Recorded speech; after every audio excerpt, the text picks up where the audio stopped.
Hi HPC, good morning. Welcome to the next in our series of Advent reflections. We're looking at Luke chapter 2, verse 51, and in particular the idea of Jesus, the Messiah, coming from Nazareth. You know the song, I stand amazed in the presence of Jesus the Nazarene?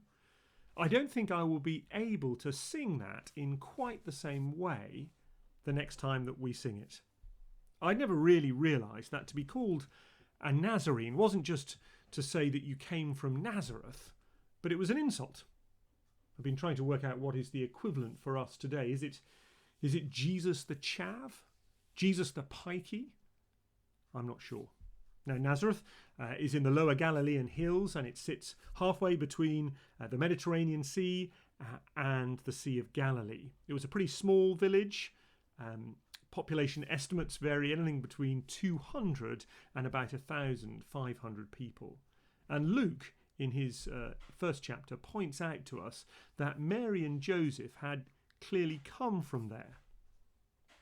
The problem, of course, was that, as we know, as the Christmas carols remind us, the Messiah was supposed to come from Bethlehem.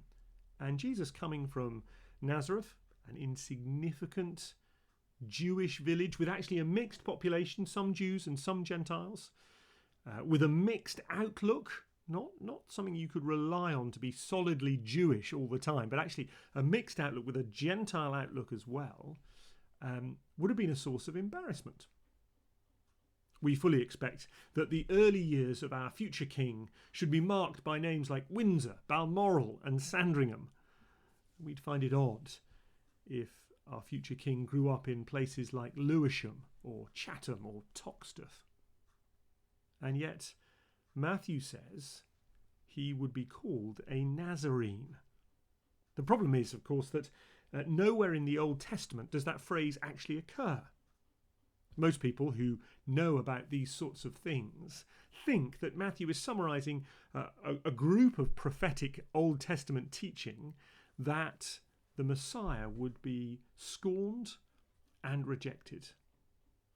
So Isaiah 53 verse 3 springs to my mind, but you could equally look at somewhere like Psalm 22 to see evidence of the Old Testament prophets predicting Jesus's rejection, his mocking, his shaming, if you like.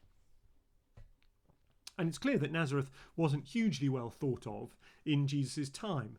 In John's Gospel, first chapter, we have Nathanael famously asking, can anything good come out of Nazareth? The implication being, of course not. Of course nothing good can come out of Nazareth. And David Mathis helpfully shows us how Jesus' enemies love to use the term of Nazareth to imply that Jesus was worthless, that he was a scumbag, that he was shameful.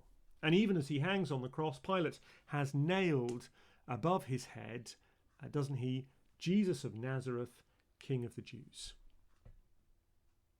And then he brilliantly goes on to show us how in a typical upside-down, gospel-shaped way, the name of shame, Nazareth, becomes the name of glory. It's repurposed. It's reclaimed. So the angel sitting outside the tomb shows how the shamed one, Jesus of Nazareth, has become the glorious one, the risen one. So he says in Mark chapter 16, don't be afraid. The one who you're looking for isn't here. Jesus of Nazareth, he has risen. Jesus' descent to earth from the glory of heaven went all the way down. He was content to bear the shame and the mocking, not just of the cross, but all the way through his life. Because that's what he came to do, to bear our shame, to take away our disgrace. And the wonderful truth of the gospel is that he delights to produce his best from places that we least expect. Jesus was pleased to be known as someone who came from a questionable, out-of-the-way place.